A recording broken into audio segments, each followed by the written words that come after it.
Hello नमस्कार दोस्तों, स्वागत है आप सभी का फॉर आपकी सक्सेस में। फ्रेंड्स, इस वीडियो में मैं आपके लिए लेकर आया हूं सामान्य विज्ञान यानी कि साइंस के 50 प्लस ऐसे क्वेश्चन जो कि रेलवे के एग्जाम में पिछले 15 सालों में सबसे ज़्यादा बार रिपीट हुए हैं।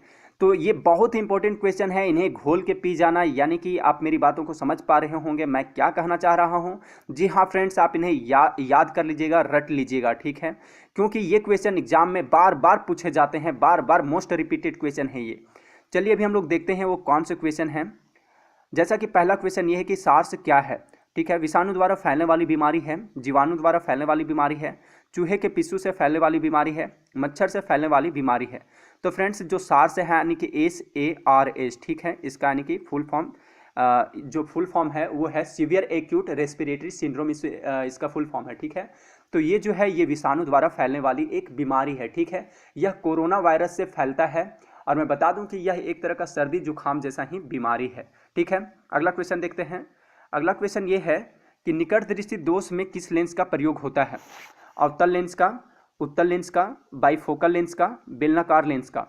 तो निकट दृष्टि दोष यानी कि मायोपिया में जिस लेंस का प्रयोग किया जाता है वो है अवतल लेंस। ठीक है, अगला क्वेश्चन देखते हैं। दूरदृष्टि दोष में किस लेंस का प्रयोग किया जाता है। अवतल लेंस का, उत्तल लेंस का, बाइफोकल लेंस का, बेलनाकार लेंस का। तो दूरदृष्टि दोष में फ्रेंड्स उसमें जो प्रयोग किया जाने वाला लेंस है वो है उत्तल लेंस। नेक्स्ट क्वेश्चन ये है कि गुरुत्वाकर्षण का सिद्धांत किसने दिया। न्यूटन ने दिया था, आर्यभट्ट ने दिया था, कैपलर ने दिया था, कोपरनिकस ने दिया था। तो गुरुत्वाकर्षण का जो सिद्धांत दिया था वो दिए थे न्यूटन के द्वारा दिया गया था। ठीक है, अगला क्वेश्चन ये है कि दही का जमना कौन सी प्रतिक्रिया है।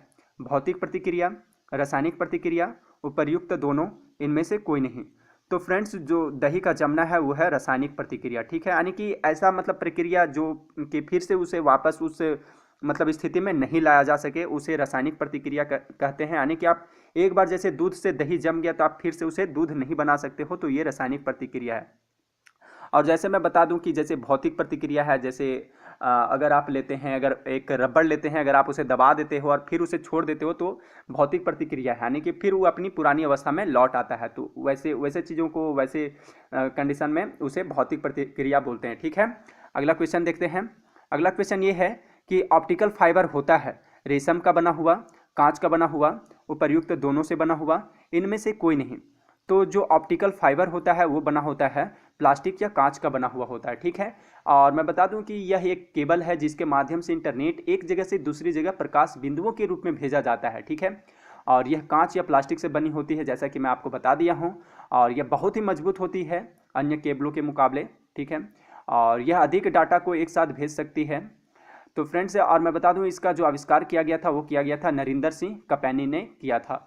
ठीक है, तो आपसे याद कीजिएगा, इसका आविष्कार नरिंदर सिंह कपैनी के द्वारा किया गया था और यह कांच का बना हुआ होता है या तो फिर प्लास्टिक का। अगला क्वेश्चन ये है कि शुष्क सेल में कैथोड का कार्य करता है कॉपर छड़, जिंक छड़, ग्रेफाइट छड़, इनमें से कोई नहीं। तो शुष्क सेल में जो कैथोड का काम करता है वो करता है ग्रेफाइट छड़। नेक्स्ट क्वेश्चन ये है कि मानव शरीर में कौन सा रक्त ग्रुप प्राय अधिक पाया जाता है। ए पॉजिटिव, बी पॉजिटिव, ए प्लस बी पॉजिटिव, सॉरी ये बी पॉजिटिव, ओ पॉजिटिव। तो मानव शरीर में जो यानी कि सबसे ज़्यादा जो रक्त पाया जाता है वो है बी पॉजिटिव, और मेरा भी बी पॉजिटिव ही है। ठीक है, मेरे पूरे फैमिली में जितने फैमिली मेम्बर हैं यानी कि घर वालों सभी का बी पॉजिटिव ही है। तो मैक्सिमम जो मतलब रक्त ग्रुप पाया जाता है लोगों में वो बी पॉजिटिव ही होता है, तो आप इसे याद कर लीजिएगा। अगला क्वेश्चन ये है कि मानव शरीर में कितनी हड्डी होती है। 200, 206, 300, 306। तो मानव शरीर में जो कुल हड्डियों की संख्या है वो है 206। अगला क्वेश्चन ये है कि दूध की शुद्धता मापने वाला यंत्र कौन सा है। Lactometer, actinometer, spectrometer, pedometer. तो फ्रेंड्स, जो दूध की शुद्धता मापने वाला यंत्र है वो है लेक्टोमीटर। ठीक है, अगला क्वेश्चन ये है कि सीने बार किसका प्रमुख अयस्क है। लोहा का, पारा का, चांदी का, तांबा का। तो सीने बार जो है वो है अयस्क पारा का। अगला क्वेश्चन ये है कि किस रोग के प्रतिरोध के लिए BCG का टीका दिया जाता है। चेचक के लिए, पोलियो के लिए, टीबी के लिए, हेपेटाइटिस के लिए। तो जो BCG का जो टीका दिया जाता है यानी कि बेसिलस कॉलमेट ग्यूरिन, इसका मतलब फुल फॉर्म है, यानी मैं बता दिया बेसिलस कॉलमेट ग्यूरिन। ठीक है, तो ये मुख्यतः यक्ष्मा जिसे यानी कि टीबी बोला जाता है उसके रोकथाम के लिए नवजात शिशुओं को लगाया जाता है। और बता दूं फ्रेंड्स, अभी जैसा कि मैं बताया हूँ BCG यानी कि बेसिलस कालमेट ग्यूरिन। तो यहाँ बी से बहुत बार एग्जाम में पूछ लिया जाता है कि बी का मतलब क्या है, तो उसका मतलब है बेसिलस, ठीक है। सी का मतलब है कालमेट और जी से मतलब है, जी का मतलब ग्यूरिन, यानी कि बेसिलस कालमेट ग्यूरिन। तो आप इसे फर्स्ट बी वाला तो पक्का याद रखिएगा, बेसिलस, क्योंकि एग्जाम में ये भी पूछा जाता है। अगला क्वेश्चन देखते हैं। अगला क्वेश्चन ये है कि स्त्रियों और बच्चों की आवाज़ तीखी होती है, इसका कारण है उच्च आवृत्ति, उच्च आयाम, कमजोर स्वर तंतु, निम्न आवृत्ति। तो स्त्रियों और बच्चों की जो आवाज़ तीखी होती है उसके पीछे जो रीजन है वो है उच्च आवृत्ति, यानी कि हाई फ्रीक्वेंसी के कारण है, सो उनकी आवाज़ तीखी यानी कि पतली होती है। अगला क्वेश्चन ये है कि गुब्बारे में कौन सी गैस प्रयुक्त की जाती है, हाइड्रोजन, हीलियम, ऑक्सीजन, आर्गन। तो गुब्बारे में या तो फिर हवाई जहाज के टायरों में जो जिस गैस की प्रयोग किया जाता है वो है हीलियम, ठीक है। हीलियम यानी कि बहुत ही हल्का गैस है, इसलिए इसका प्रयोग किया जाता है। अगला क्वेश्चन ये है कि मूत्र का पीला रंग निम्न में से किसके कारण होता है, यूरोक्रोम, रुधिर के कारण, कोलेस्ट्रॉल या तो फिर बाइल के कारण।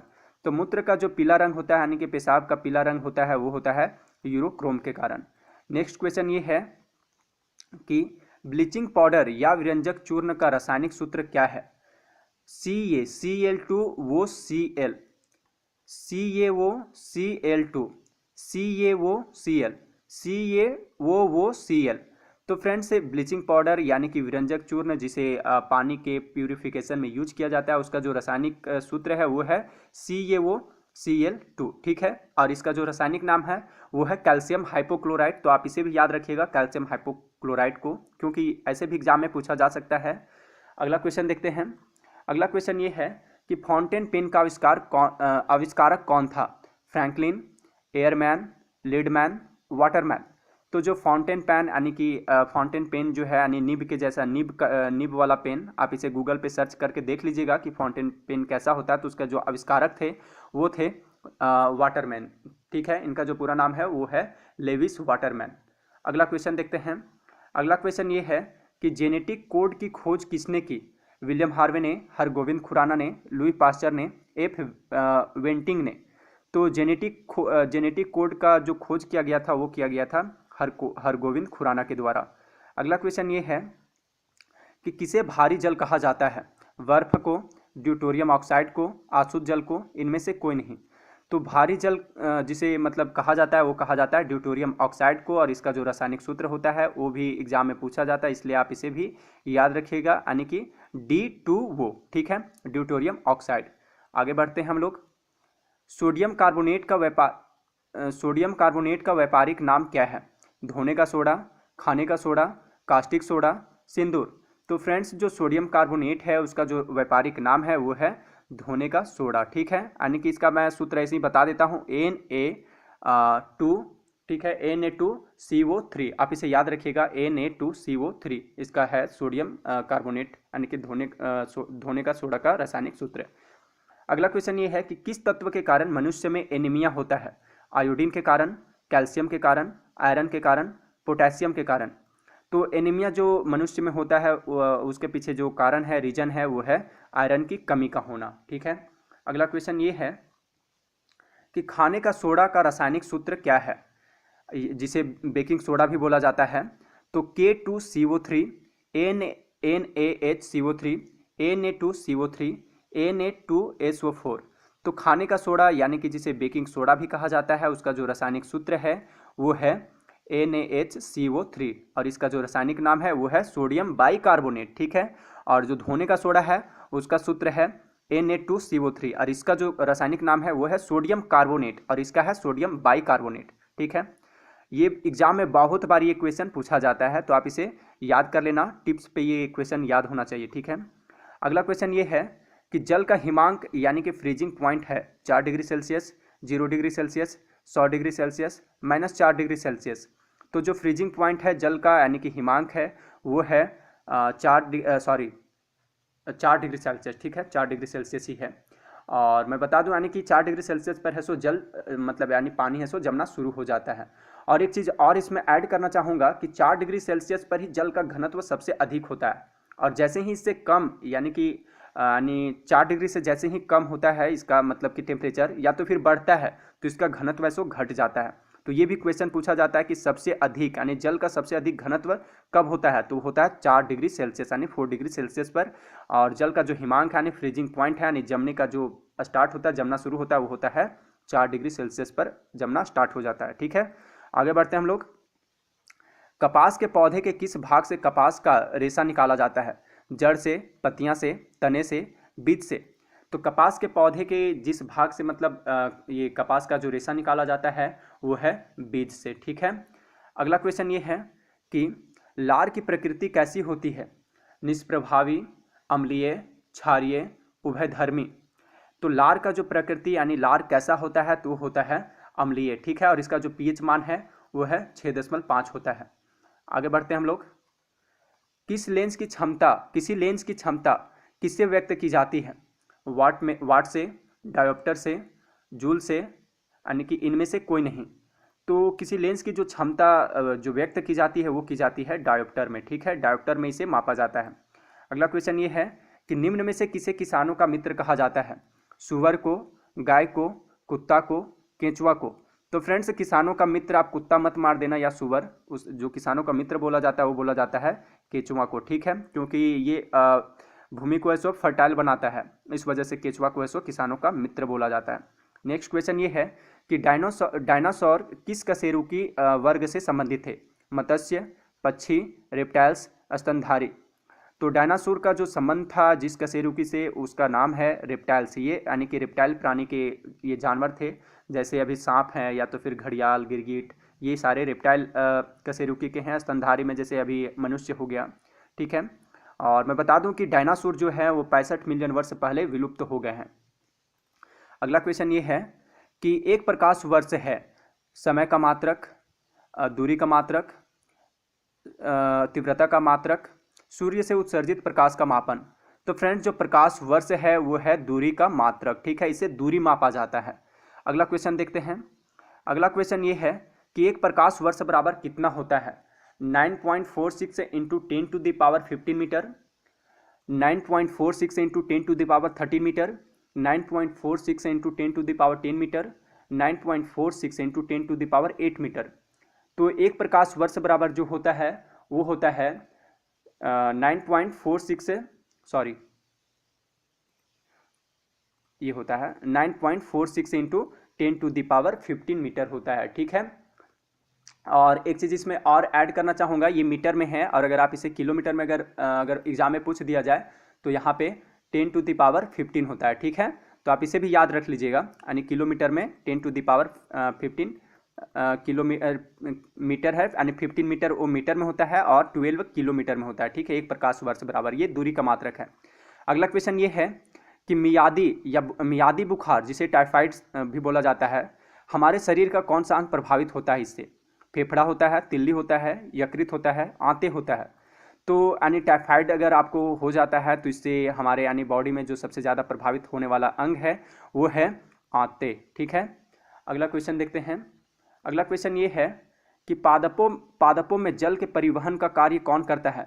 कॉर्टेक्स करता है, कैम्बियम करता है, फ्लोएम करता है, जाइलम करता है? तो यह जो कार्य करता है वो किया जाता है जाइलम के द्वारा। ठीक है, और बता दूं कि जाइलम एवं फ्लोएम दोनों ही, ये जाइलम और फ्लोएम जो है ये दोनों ही संवहनी ऊतक हैं यानी पादप के। ठीक है, और जाइलम का जो प्रमुख कार्य है वो जल एवं खनिज लवणों का संवहन एवं पौधों को यांत्रिक दृढ़ता प्रदान करता है ये, जबकि जो फ्लोएम का काम है वो पत्तियों द्वारा बनाए गए भोजन पौधे के अन्य भागों तक पहुंचाता है फ्लोएम। ठीक है, अगला क्वेश्चन ये है कि बर्फ जल पर तैरती है क्योंकि यह ठोस होती है, इसका घनत्व जल से अधिक होता है, इसका घनत्व जल के घनत्व से कम होती है, जल में कुछ विशिष्ट खनिज होते हैं? तो बर्फ है फ्रेंड्स, अगर आप देख लेंगे इसको एक्सपेरिमेंट करके, तो बर्फ जल पर तैरती है, इसके पीछे जो रीजन है वो है इसका घनत्व जल के घनत्व से कम होता है, इस वजह से यह सो जल पर तैरने लगता है। अगला क्वेश्चन ये है कि प्रकाश का रंग निश्चित किया जाता है उसके वेग द्वारा, आयाम द्वारा, तरंग दैर्घ्य द्वारा, आवृत्ति द्वारा? तो प्रकाश का जो रंग है उसे निश्चित किया जाता है, वो किया जाता है तरंग दैर्घ्य के द्वारा। ठीक है, यानी वेव लेंथ के द्वारा। नेक्स्ट क्वेश्चन ये है कि निम्नलिखित में से कौन सा विटामिन घाव को भरने में सहायक होता है? Vitamin A, vitamin C, vitamin B, vitamin K? तो विटामिन जो विटामिन है जो कि घाव भरने में सहायक होता है वो है विटामिन के, और विटामिन के ही है फ्रेंड्स जो रक्त को थक्का जमाने में मदद भी करता है। तो ये भी क्वेश्चन पूछा जाता है कि रक्त को यानी स्पंदन यानी कि थक्का जमाने में कौन सा विटामिन मदद करता है, तो है विटामिन के। ठीक है, और इसका भी जो आंसर है 35 का वो है ऑप्शन नंबर डी। अगला क्वेश्चन ये है कि गाय का गर्भकाल कितने दिनों का होता है? 280 दिनों का, 300 दिन का, 330 दिन का, 340 दिन का। तो जो गाय का जो गर्भकाल है वो समय है वो है 280 दिन का। ठीक है, नेक्स्ट क्वेश्चन, सर्पदंश से शरीर का कौन सा भाग प्रभावित होता है? यानी कि अगर सांप काट ले तो कौन सा हमारे अंग का प्रभाव, मतलब कि हमारे शरीर का कौन सा अंग यानी कि भाग प्रभावित होता है? मस्तिष्क, तंत्रिका तंत्र, फेफड़ा, हृदय। तो जो सबसे ज़्यादा प्रभावित होने वाला भाग है वो है तंत्रिका तंत्र, जिसे यानी कि नर्वस सिस्टम भी बोलते हैं। ठीक है, यानी नर्वस सिस्टम ही सबसे अधिक प्रभावित होता है। पीतल किसकी मिश्र धातु है? तांबा और टीन की, तांबा और एल्युमिनियम की, तांबा और जस्ता की, तांबा और लोहा की। तो पीतल जिस मिश्र धातु मतलब जिसकी मिश्र धातु है वो है तांबा और जस्ता का। ठीक है, यानी कि तांबा का जो ये होता है मतलब संकेत वो होता है Cu, और जस्ता का होता है, ठीक है, जस्ता का होता है जस्ता, और इसे जिंक भी बोला जाता है Zn। अगला क्वेश्चन देखते हैं। अगला क्वेश्चन ये है कि प्रेशर कुकर में, और एक चीज़ और मैं यहाँ पे बता दूँ ताकि ये भी हो जाए साथ ही साथ, कि यहाँ पे तांबा और टीन है, ये इससे है सो कांसा का, ये कांसा का मिश्र धातु है। ठीक है, तो आप इसे भी याद रख लीजिएगा, कांसा का मिश्र धातु है ये, और ये जो है ये पित्तल का मिश्र धातु है। ठीक है, अगला क्वेश्चन देखते हैं। अगला क्वेश्चन ये है कि प्रेशर कुकर में खाना जल्दी पक जाता है क्योंकि प्रेशर कुकर के अंदर दाब कम होता है, प्रेशर कुकर के अंदर दाब अधिक होता है, प्रेशर कुकर के आकार के कारण, इनमें से कोई नहीं। तो प्रेशर कुकर में खाना बहुत जल्दी पक जाता है, इसके पीछे जो रीज़न ये है कि प्रेशर कुकर के अंदर दाब अधिक होता है। नेक्स्ट क्वेश्चन ये है कि ए मीटर से क्या मापा जाता है? विद्युत धारा, विभवांतर, वायु की चाल, उच्च ताप। तो ए मीटर के द्वारा जो मापा जाता है वो मापा जाता है विद्युत धारा। ठीक है, अगला क्वेश्चन ये है कि ध्वनि का वेग सबसे ज़्यादा किस में होता है? जल में, निर्वात में, इस्पात में, इनमें से कोई नहीं। तो ध्वनि का जो सबसे ज़्यादा वेग होता है वो होता है इस्पात में यानी कि स्टील में। निर्वात में है सो ध्वनि का वेग 0 होता है। अगला क्वेश्चन देखते हैं। वायुमंडल दाब मापने का पैमाना है मैनोमीटर, लैक्टोमीटर, हाइग्रोमीटर, बैरोमीटर। तो वायुमंडल में जो दाब मापने का यंत्र है यानी कि वायुमंडलीय दाब मापने का जो यंत्र है वो है बैरोमीटर के द्वारा वायु दाब मापा जाता है। तो आप इसे याद कर लीजिएगा। और मैं बता दूं कि मैनोमीटर के द्वारा है सो गैसों का दाब मापा जाता है, लैक्टोमीटर के द्वारा है सो दूध की शुद्धता को मापा जाता है, और हाइग्रोमीटर के द्वारा वायु में उपस्थित आर्द्रता को मापा जाता है। ठीक है, तो आगे बढ़ते हैं हम लोग। अमीबा में कुल कितने सेल यानी कि कोशिका होते हैं? 3, 2, 1, 4। तो अमीबा है सो फ्रेंड्स आप पढ़े भी होंगे कि अमीबा एक कोशिकीय प्राणी है। ठीक है, ये एक कोशिकीय होता है। तो इसका आंसर हो जाएगा ऑप्शन नंबर सी। अगला क्वेश्चन ये है कि रेफ्रिजरेटर में कौन सी गैस शीतलन करता है यानी ठंडा जो करने वाला जो गैस है वो कौन सा है? Ammonia, फ्रियान, oxygen, nitrogen. तो इसका जो आंसर है वो है फ्रियान, यानी फ्रियान गैस उसमें रहता है। ठीक है, अगला क्वेश्चन ये है कि इलेक्ट्रॉन के खोज करता है J Thomson, Rutherford, James Chadwick, इनमें से कोई नहीं। तो इलेक्ट्रॉन के जो खोज करता है वो है जे थॉमसन। ठीक है, मैं इसे फ्रेंड्स इसे ट्रिक से याद रखा हूँ, आप भी याद रखें उससे। ईंट पर नाच। ठीक है, आपको याद रखना ईंट पर नाच। ई से इलेक्ट्रॉन, टी से जे थॉमसन। ठीक है, यानी कि टॉमसन। फिर ईंट पर प से प्रोटॉन, र से रदरफोर्ड, यानी कि रदरफोर्ड जो है प्रोटॉन का खोज किए हैं। फिर आगे आता है ईंट पर हो गया नाच। अब नाच आता है न से न्यूट्रॉन, अच्छा से चैडविक। तो आपको यानी कि ये थॉमसन, रदरफोर्ड और चैडविक याद रखना है। ईंट पर नाच, ईंट पर नाच। ठीक है, अगला क्वेश्चन देखते हैं हम लोग। निम्नलिखित में से किसे भविष्य की धातु कहा जाता है? स्टील, तांबा, लोहा, टाइटेनियम। तो भविष्य की जो धातु कहे जाने वाला जो तत्व है यानी कि वो धातु है वो है टाइटेनियम। ठीक है, हीटर के तार किस चीज के बने होते हैं? तांबा के, टंगस्टन के, नाइक्रोम के, एल्युमिनियम के। तो हीटर के जो तार बने होते हैं वो बने होते हैं नाइक्रोम के। लोहे का जंग लगने से उसका भार बढ़ता है, घटता है, अपरिवर्तित रहता है, पहले बढ़ेगा फिर घटेगा, क्या होता है? तो लोहे में अगर जंग लग जाता है तो उसका जो भार है, वेट है, वो है सो बढ़ जाता है। ठीक है। एड्स रोग किससे फैलता है? बैक्टीरिया से, वायरस से, मच्छर से, इनमें से कोई नहीं। तो फ्रेंड्स, जिनको भी एड्स हो जाता है उसे मतलब एड्स जो फैलता है वो फैलता है वायरस से। ठीक है। अगला क्वेश्चन देखते हैं। अगला क्वेश्चन ये है कि कशिश का तेल कहलाता है नाइट्रिक अम्ल, हाइड्रोक्लोरिक अम्ल, एसिटिक अम्ल, सल्फ्यूरिक अम्ल। तो कशिश का जो तेल बोला जाता है वो कहलाता है सल्फ्यूरिक अम्ल को। ठीक है, सल्फ्यूरिक अम्ल है सो कशिश का तेल ऐसे बोला जाता है। मृग मरीचिका बनने का कारण है प्रकाश का व्यक्तीकरण, प्रकाश का विवर्तन, प्रकाश का ध्रुवन, प्रकाश का पूर्ण आंतरिक परावर्तन। तो मृग मरीचिका यानी कि जो मिराज बनता है, इंग्लिश में मिराज बोलते हैं इसे, तो वो बनने के पीछे जो रीजन है वो है प्रकाश का पूर्ण आंतरिक परावर्तन। ठीक है। अगला क्वेश्चन ये कि एलिसा परीक्षण किसके लिए निर्देशित है? एड्स के लिए, टाइफाइड के लिए, पोलियो के लिए, कैंसर के लिए। तो जो एलिसा टेस्ट जो किया जाता है वो किया जाता है एड्स का पता करने के लिए कि कहीं एड्स तो नहीं हो गया है। ठीक है, तो एलिसा परीक्षण एड्स से संबंधित है। नेक्स्ट क्वेश्चन ये है कि परमाणु बम की खोज किसने की थी? ऑटो हान ने, अल्बर्ट आइंस्टीन ने, एडिसन ने, रदरफोर्ड ने। तो परमाणु बम का जो खोज किया गया था वो किया गया था ऑटो हान के द्वारा। अगला क्वेश्चन ये है कि डॉक्टर सीवी रमन को किस विषय में नोबेल पुरस्कार मिला? साहित्य के क्षेत्र में, औषधि विज्ञान में, भौतिकी में, रसायन शास्त्र में।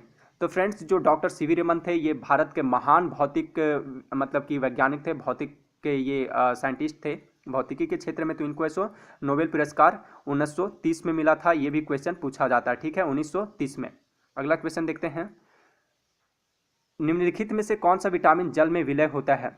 Vitamin A, vitamin E, vitamin C, vitamin D. तो जल में जो विलय होने वाला जो विटामिन है वो है विटामिन सी। ठीक है, विटामिन बी और सी ये दोनों है सो जल में घुलनशील हैं। और जो विटामिन ये हो गया, ये डी, ई और के, ठीक है, आप इसे भी याद रखिएगा। ये डी और के जो है ये सो वसा में घुलनशील विटामिन है और विटामिन बी और सी जल में घुलनशील है। ये भी क्वेश्चन दोनों मतलब पूछे जाते हैं। ठीक है। अगला क्वेश्चन ये है कि डायनामाइट का आविष्कार किसने किया था? अल्फ्रेड बर्नार्ड नोबेल ने, इमैनुएल स्वीडेनबर्ग ने, चार्ल्स डी गियर ने, ओलास रुडबेक ने। तो डायनामाइट का जो आविष्कार किया गया था वो किया गया था महान साइंटिस्ट यानी कि अल्फ्रेड बर्नार्ड नोबेल के द्वारा। ठीक है, और इन्हीं के मतलब कि नाम से है सो नोबेल प्राइज भी दिया जाता है 1901 से। ठीक है, तो ये भी आप याद रखिएगा कि नोबेल प्राइज का जो प्रारंभ हुआ है वो है 1901 से हुआ है। अगला क्वेश्चन, और किसके नाम से दिया जाता है? तो अल्फ्रेड बर्नार्ड नोबेल के नाम पे। अगला क्वेश्चन ये है कि लाल रुधिर कणिकाओं यानी कि आरबीसी, रेड ब्लड सेल्स का निर्माण कहाँ होता है? वृकों में, अस्थि मज्जा में, यकृत में, तिल्ली में। तो आरबीसी का जो निर्माण होता है वो होता है अस्थि मज्जा में।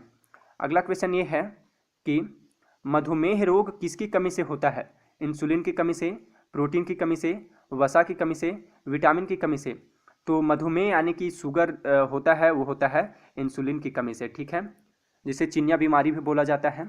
अगला क्वेश्चन ये है कि दूध के फटने पर कौन सा एसिड उत्पन्न होता है? Tartaric acid, butyric acid, lactic acid, acetic acid. तो दूध के फटने से जिस एसिड का मतलब जो जिस एसिड उत्पन्न होता है वो है लैक्टिक एसिड। ठीक है। अगला क्वेश्चन ये है कि पृथ्वी पर उपलब्ध सबसे कठोरतम पदार्थ क्या है? प्लेटिनम, हीरा, स्फटिक, सोना। तो फ्रेंड्स, पृथ्वी पर अभी तक का जो सबसे मतलब कि कठोर पदार्थ है यानी कि जो सबसे कठोरतम पदार्थ है वो है हीरा। ठीक है, तो ये था 60 क्वेश्चन, 50 प्लस मैं बताया था, तो इसमें टोटल 60 क्वेश्चन थे। और अगर आपको इन क्वेश्चन का पीडीएफ फाइल चाहिए तो इसका डाउनलोड लिंक डिस्क्रिप्शन में दिया हुआ है, तो आप वहां से इसे डाउनलोड कर लीजिए और प्रैक्टिस करते रहिएगा, क्योंकि ये रेलवे ग्रुप डी और असिस्टेंट लोको पायलट के एग्जाम में इसका आने का संभावना 100% है। बहुत सारे इससे इस वीडियो से यानी इस प्रश्न से क्वेश्चन पूछे ही जाएंगे। ठीक है, 10 से 15 क्वेश्चन आ सकते हैं इससे, तो आप इसे याद कर लीजिएगा। टिप्स पे याद होने चाहिए, एकदम कंठस्थ याद कर लीजिएगा, इसे घोल के पी जाइएगा। और यदि आपको इस वीडियो का सेकेंड पार्ट चाहिए तो नीचे कमेंट बॉक्स में मुझे ज़रूर बताइएगा, मैं ताकि वीडियो फिर उस तरह मैं बनाऊंगा आपके लिए। और लाइक और सब्सक्राइब अभी ज़रूर कीजिएगा फ्रेंड्स, क्योंकि बहुत मेहनत किया हूँ आपके लिए ये वीडियो तैयार करने के लिए। और कमेंट करके ज़रूर बताइएगा कि यह वीडियो आपको कैसी लगी। ठीक है, और शेयर करना न भूलें। Thanks for watching.